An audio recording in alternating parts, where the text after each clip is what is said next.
Assalamu alaikum. Bismillah, alhamdulillah. This is part 3 on just a very brief discussion on Islam versus capitalism. Okay, Islam versus libertarianism. And I need to start with a correction to something I said yesterday, and it was some bad math, or I had gotten some math confused. I was talking about a person who has $1 billion, 1 billion with a B. And I said that that person could spend close to $6,800 a day, and I was wrong. Okay, that person could spend over $68,000 a day for 40 years. Okay, $68,000 a day for 40 years comes to $1 billion. Okay? That is absolutely obscene, absolutely absurd. Okay? There is not a reason. Okay? And later I'm going to get into this trash idea that libertarians have that people have, absolute right to such freedom. Okay? To accumulate as much wealth as they want. No. When you're taking a year's income for a family, okay, every single day, and you're taking it by exploiting your workers and taking it because unemployment exists, okay, so you're literally depriving entire families of the ability to live while accumulating more wealth than you can ever spend, okay? There is no absolute right to that kind of freedom, all right?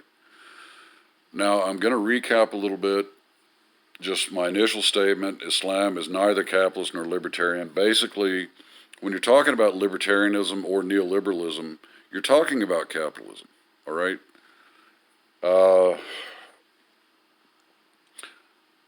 I went into some of the initial discussion on understanding the terms, okay? And this is where a lot of Muslims get confused. In Islam, there is something called market, okay, souk, okay? That is not the same as market in capitalism, all right? In Islam, there is something called trade, okay, tijara. That is not the same as trade in capitalism, okay? They're not the same. And I did go a little bit into the fact that the nature of capitalism, the nature of the system is that it gives rise to immoral people who do not care about other human beings, okay? And a simple example of this, well, I mean, like I just said, somebody making, $68,000 a day, and somebody like Jeff Bezos, it's 160 times that, okay? But also even like rising through the ranks of a corporation to become an executive, okay? Number one, you have to be the kind of person who constantly extorts labor from your workers. You have to be the kind of person who will make mass layoffs to maintain your profitability, okay? You have to be pretty cold. And Islam is against that, all right?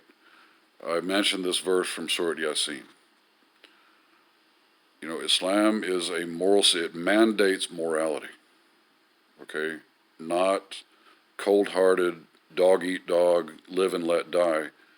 I don't know how the hell any Muslim becomes convinced that capitalism or libertarianism is Islamic, but then again, as always, among Muslims, everything is hearsay and opinions and attitudes. Okay, Muslims do not study. Muslims do not follow facts. Okay, that's That's where we are. Okay, so now getting into a more meaty discussion, okay, about contrasting the values of Islam and capitalism or libertarianism.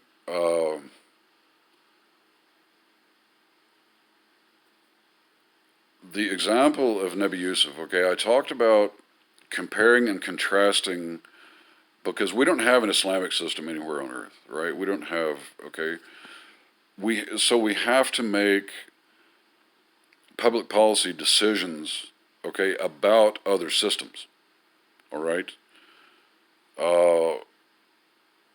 We don't have the option of an Islamic system, okay, but life goes on. You know, Allah subhanahu wa ta'ala has taken power and authority away from Muslims. That is Allah's punishment, okay? Now you have to choose between somebody like Donald Trump or Joe Biden, who are almost identical, okay, criminal people, racists, both of them, warmongers, both of them, slaves of Wall Street, both of them, very immoral people, or someone like Bernie Sanders. And so you have to do a comparison then between the ultra neoliberalism, libertarianism of people like Joe Biden and Donald Trump to someone who is more socialist, like Bernie Sanders. Okay, because you have to look out for the people around you. Well, to make a good decision on that, you need to understand the damn system. That's why I said that I incorporated education on economics and public policy in my Islamiyat curriculum. Okay, we have to know how to apply our Islam in everyday life and at the voting booth. Okay, and we can't know that if we don't understand how criminal capitalism is. All right.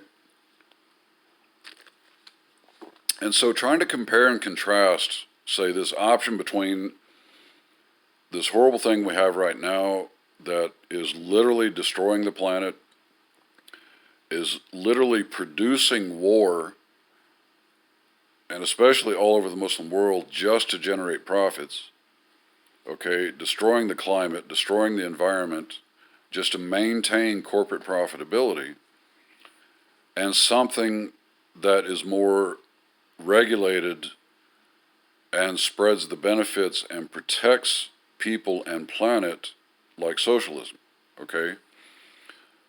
There's an example in the Quran of Nebi Yusuf, okay? The libertarian argues that I have absolute freedom, okay, and the government doesn't have any right to regulate me.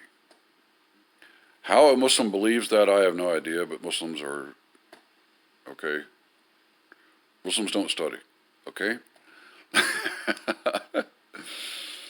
Now, in the lifetime of Nebi Yusuf, we have the story of Nebi Yusuf from his childhood all the way into his adulthood.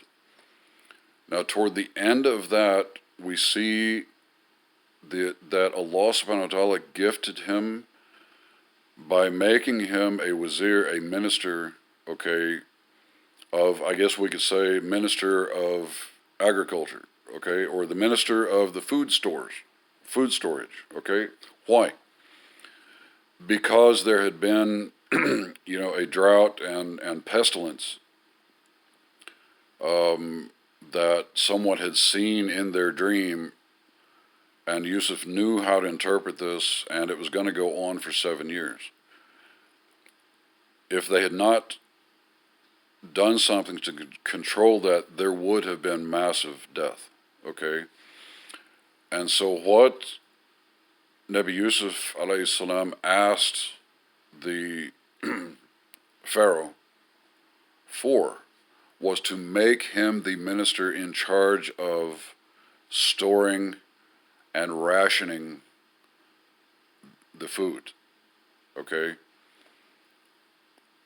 Very important, okay? Without this, a ton of people would have died, all right? The libertarian would say, yeah, but they didn't have the right to do that. See, I have the right to go buy up all the food stores, for my family. That's literally how the libertarian thinks, okay?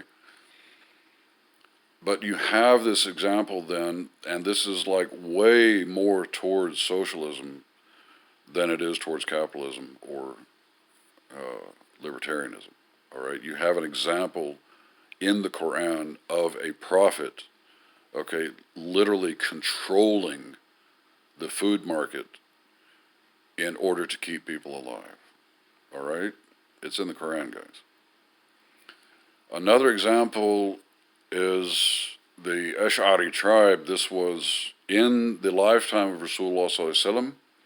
If you know that some of the Sahaba were Ash'ari, like Abu Musa al-Ash'ari. Okay, that was the name of their tribe.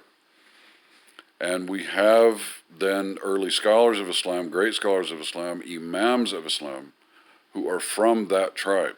So that particular tribe was blessed by Allah to be the people of Deen. Okay?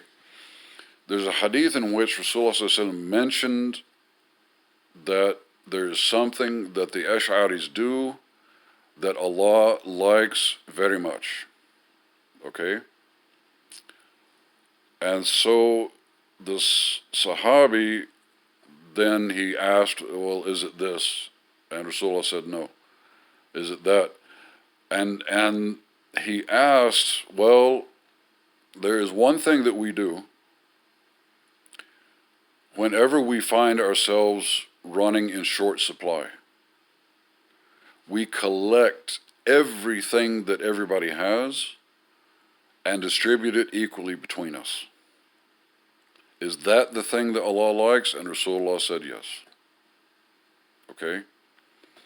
So again, this is an example from the mouth of Rasulullah ﷺ that Allah Himself preferred this kind of socialism.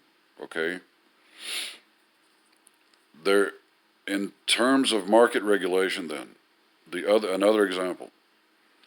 Because you have the libertarian and the capitalist saying, no market regulations, and that's where we are. That's how they've gotten away with poisoning our planet and our water supply. You've got these damn corporations now literally buying the water supply of humanity. Okay? And I mean like Coca-Cola, Pepsi, some of the big beer companies, okay, and specifically Nestle, because they are a huge supplier of bottled water. And if you go look them up, yes, they have bought in cities all over the world, like the main and the purest water supplies, okay? But not only that, but they have attempted to buy entire underground aquifers. Okay? Don't tell me that a damn corporation has an absolute right to buy the entire goddamn water supply from humanity. Okay? No. There is no such thing as absolute rights. All right? Yes, in Islam, the market is regulated. Go look it up. Libertarianism does not belong in Islam, guys. I don't know how you've got people out spreading this garbage around. They need to shut up, okay? Rasulullah, when he arrived in Medina, he went out to the market, to one of the markets, and he observed how people were making their transactions, so forth, and he left that market. He went to a second market, and he observed how things were going there, and he left that market. He went to a third market and observed how things were going, and he said, this is the market for the Muslims. Okay? So it means that there are markets that Rasulullah preferred, and others that he didn't. Okay, so definitely you have to be aware that there is regulation, there is propriety in Islam. Okay, it's actually a huge subject. I'm going to see if I can get through. Yes, another example is in the time of Umar ibn al-Khattab radiallahu anhu. He literally made an agency, a paid public position for people to police the markets. Okay? Like we say in English, to keep everything kosher. Okay? So definitely there is market regulation and, observation, policing, in Islam. It's there. That's the opposite of libertarianism. Okay? Another example is in fiqh. Okay? It is not allowed, like, for example, if there were a camel train bringing a huge load of grain into Mecca, into Medina, into New York City, okay, wherever, into Dallas, Texas. It is not allowed for someone to go out, meet this camel train on the way, and buy up the grain. Okay? It is it can be sold only in the market where everyone sees it, and the quality is all there, the price is set there, and the wealthy people have the same access to it as the poor. Okay? So something like, which happens all the time when you have, what's his name? Warren Buffett goes out and buys like the entire aluminum supply in the world, okay, so he can set his own price and reselling it. Okay, that would not be allowed in Islam. All right, this kind of monopolization is not allowed.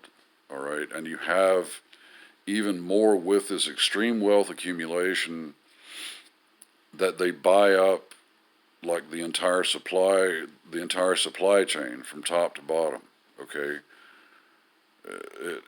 it doesn't allow human beings to enter into such a market. You can't come up with the money that it would take to break in. Okay, and it becomes then a lie of competition. There's no competition in that. When you control, the entire supply chain, from the source of the raw materials all the way through manufacturing, all the way to delivery into the store, that's not competition, guys. Okay, that's, so I mean, the libertarianism really, it just falls flat on its face on every issue. I'm going to cut off now and come back, inshallah, with part 4. Assalamu alaikum.